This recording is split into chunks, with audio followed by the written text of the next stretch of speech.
Olá, bem-vindos ao segundo episódio da minissérie Fáscia em Movimento. Se você é novo aqui no grupo, eu te convido a você assistir lá o primeiro episódio, porque você vai precisar para entender esse segundo episódio. Nós conversamos um pouco sobre a fáscia, sobre o movimento, a nossa visão integrada sobre esses dois assuntos e como trabalhar com maior consciência no corpo humano quando se fala em face e movimento. Nesse episódio, prometi para vocês de trazer dois elementos fundamentais e essenciais para você saber trabalhar com maior consciência com a fáscia e com o movimento. E antes de entrar nesses dois elementos, eu gostaria de conversar com vocês sobre a educação somática. É um fundamento primordial na nossa visão de trabalho pela Recreare e, para quem não sabe, a educação somática usa o movimento como uma via de transformação não só apenas no aspecto motor e físico, mas também em aspectos emocionais, psíquicos, sociais e comportamentais, ou seja, vendo o ser humano de uma forma integrada e usando o movimento como uma ferramenta de consciência e percepção corporal. E para você conseguir trabalhar com a educação somática e atingir camadas mais profundas da fáscia e do movimento, você vai precisar desses dois elementos que eu te prometi. E esses dois elementos são a percepção e o diálogo. Em sua formação como indivíduo, o ser humano é composto pelas diversas somatizações de fatos, experiências e informações que ele passa pela sua vida desde a sua infância. E essa somatização dessas experiências e informações são armazenadas aonde? Na fáscia, como eu disse lá no primeiro episódio. Então, por isso, é fundamental o profissional souber trabalhar com a fáscia e com o movimento e entender essas diversas somatizações que acontecem na vida do indivíduo, para ele conseguir construir esses dois elementos fundamentais e essenciais nesse trabalho, que é a percepção e o diálogo. Esses dois elementos são uma via de mão dupla, ou seja, a todo momento se comunicando e se relacionando entre si. E para facilitar esse entendimento para vocês, eu vou começar pela percepção. A percepção é uma ferramenta existente em todo ser humano para ele reconhecer a si próprio e o meio que ele está inserido. E para explicar um pouquinho mais a fundo isso, gostaria que vocês imaginassem uma cebola. A cebola é dividida em várias camadas. Imagina que essa cebola é a percepção.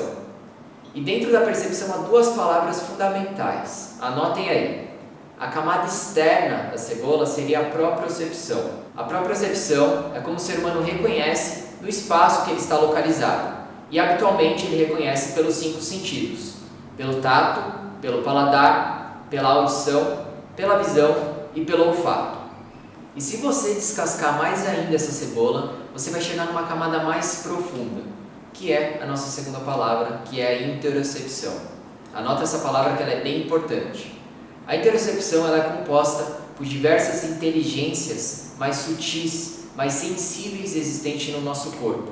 Que quando você começa a levar atenção e função para essas inteligências, você vai começar a lidar melhor com o seu meio interno. Ou seja, lidar melhor com as suas emoções, com seus sentimentos, com os seus pensamentos e diversas outras reações que você tem no seu dia. Consequentemente, você vai agir de forma mais integrada com o seu meio externo. E aí você vai expandir um pouco mais ainda a sua visão sobre o movimento.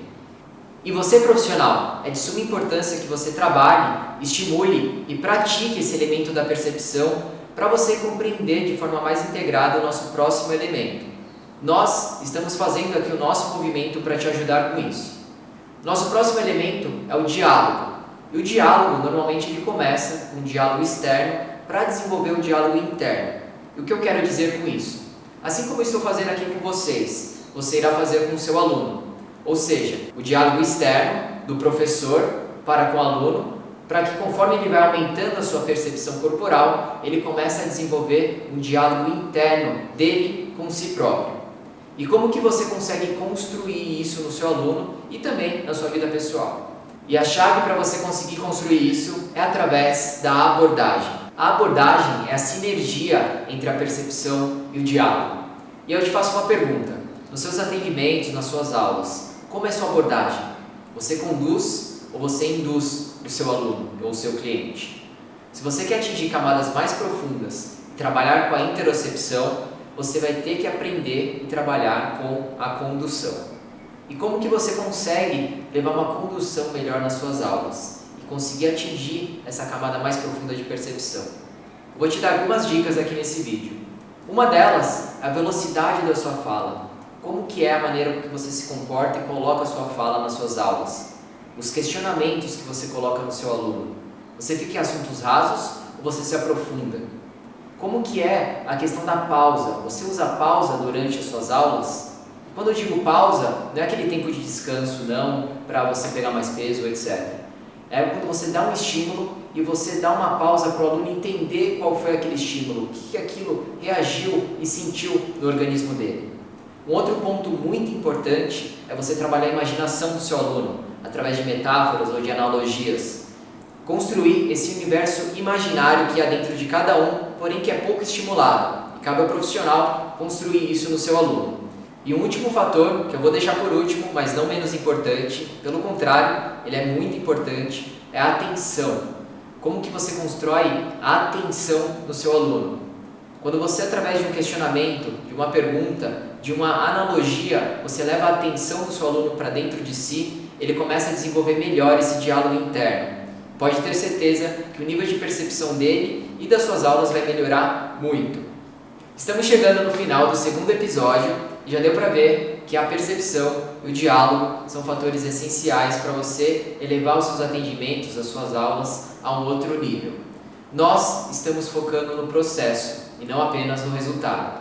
Acreditamos que um processo consciente vai gerar resultados mais eficazes e mais duradouros. E para finalizar esse episódio, eu gostaria de trazer alguns questionamentos para vocês. Como que você constrói a sua aula com o seu aluno? Você induz, você impõe ou você conduz? Você está aberto a trabalhar isso no seu corpo para você ter mais propriedade de passar isso para os seus alunos? Você constrói uma anamnese? Você faz uma única anamnese ou você faz uma anamnese inicial em todo atendimento para saber como o seu aluno e seu cliente está naquele dia? Reflitem sobre isso. Eu espero vocês no próximo episódio, onde eu vou trazer os 5 pilares para você ter uma melhor consciência pelo movimento. Te espero lá!